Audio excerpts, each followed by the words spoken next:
Are we 100% sure Jonathan Kuminga is actually human? Kuminga. Oh! Jonathan Kuminga! Let me ask you guys one more time. Are we 100% sure Jonathan Kuminga is human? Warriors despite Dotson. Nice. Oh, blocked by Kuminga. Anyways, the Golden State Warriors just smashed the red-hot Dallas Mavericks, and for a team that has been without their defensive anchor in Draymond Green and is still working their star shooting guard back to full fitness, I think it's safe to say the Warriors are still the team to beat. And the scariest part about all of this is these injuries have opened up more opportunities for Jonathan Kuminga, and he's proving exactly why he's the real deal, which I'll talk about a little bit later. But first, we have to focus on why the Warriors are still the team to beat. Now, a lot of people might look at the standings and think Phoenix are the most dangerous team out west, but there's more to it. Not only have the Warriors missed Draymond Green for 15 games, they've also had 4 games without Steph Curry. If you look at the Warriors' record with Steph, they are 34-10. They are even better in the 34 games that Dre and Steph have played together at 28-6. Yes, the Warriors have the best winning percentage in the league with those two guys healthy. But that's not the reason they're the best team in the NBA. And it's not because they've added back one of the greatest shooting guards of all time either. By the way, did you guys see what Klay Thompson was doing against Dallas? It's probably a good time to remind everyone that was just his 7th game back after 2 years out, and he was looking like a point guard out there with some of the dimes he was dropping. Not to mention the 3-point shot is coming back. But it's not because of any of those things as to why the Warriors are still the team to beat. This is the reason right here. Yes, to be the best, you have to beat the best. And this is Golden State's record against the best 3 teams from each conference. That is a record of 9-3 against the 3 best teams out east and out west this season, with their only negative record against the Grizzlies coming courtesy of a close loss without Draymond. But even still, the Warriors have been absolutely dominant against the best teams in the league, and they proved that again with a blowout win against one of the hottest teams in the NBA, the Dallas Mavericks. Now, there's a few reasons for this record being so good. Steph Curry has had some of his best games against these teams, including some dominant performances against Kevin Durant and the Nets, and then also Ja Morant and the Grizzlies. But it's not Steph Curry that is carrying them to wins. It is the defense. Golden State have been the best defense all year. In fact, their defense is now so legit that in the 14 games without Draymond, they've been the 6th best ranked defense in the league.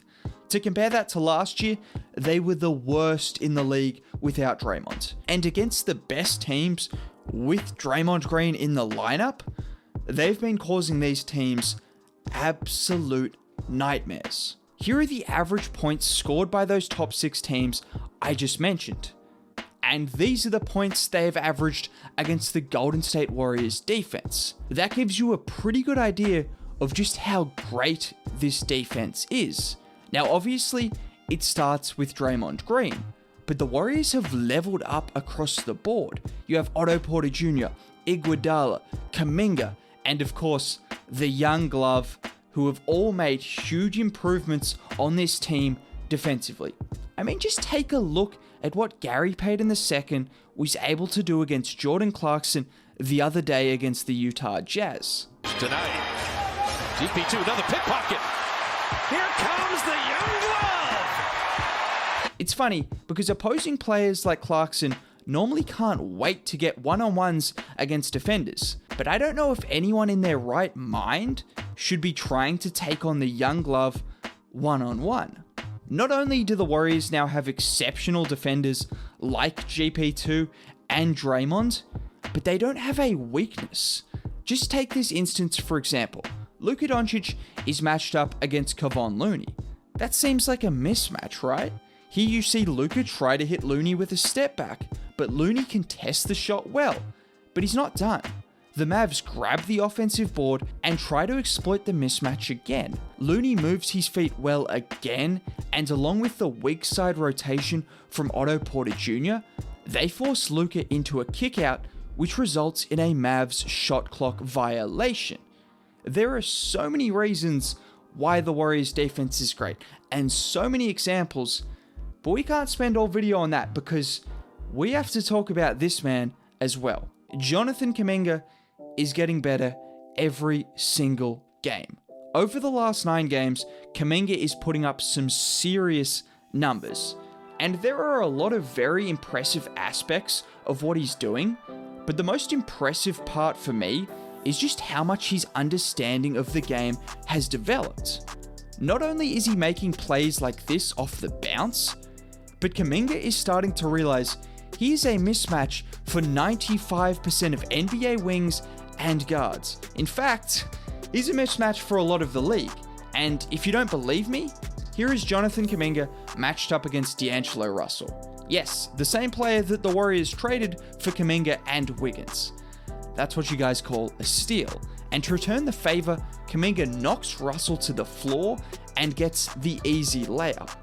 And he can do that all day against guards. Like in these other examples, Kuminga is just way too strong and powerful for you to put smaller defenders on him, and he is starting to realize that, and so are the Warriors. But this is where the issue is for opposing teams, because if you put a bigger defender on Kuminga, well, he can do this. Kuminga, yeah. You have to know what he wants to do. And there's a reason that he is now averaging over 7 free throw attempts per 36 minutes the last 9 games. He is a walking mismatch with ridiculous explosiveness and an ability to get to the rim at will. Not to mention, he's starting to knock down his 3-ball, and if that continues, watch out. That's all I'll say. But do you guys want to know the craziest part about all of this? The Warriors are at about 70% of their potential. Maybe that's an exaggeration, but they have been without James Wiseman and Klay Thompson. Draymond Green has missed 15 games. Jonathan Kuminga is going to be at a different level by the end of the season. And most importantly, Steph Curry is having one of the worst seasons of his career. But here's why there's hope. If we take it back to last year, the Warriors were in a completely different situation.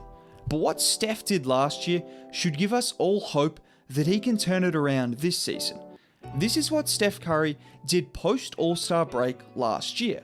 Now, prior to the All-Star break, Steph was not struggling like he was this season, but Steph turned into a superhuman after the All-Star break. And everyone treating this slump like it's the end of the world, people even going out of their way to hate on him for celebrating a buzzer beater. By the way, he's made more late game winners than anyone else in the NBA since he's been in the NBA.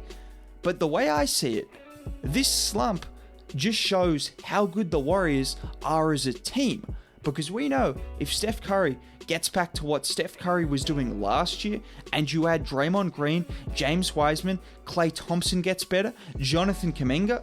That's a big time play. You get the point. You're still watching? You might as well drop a like and subscribe then. Have a good day. Bye.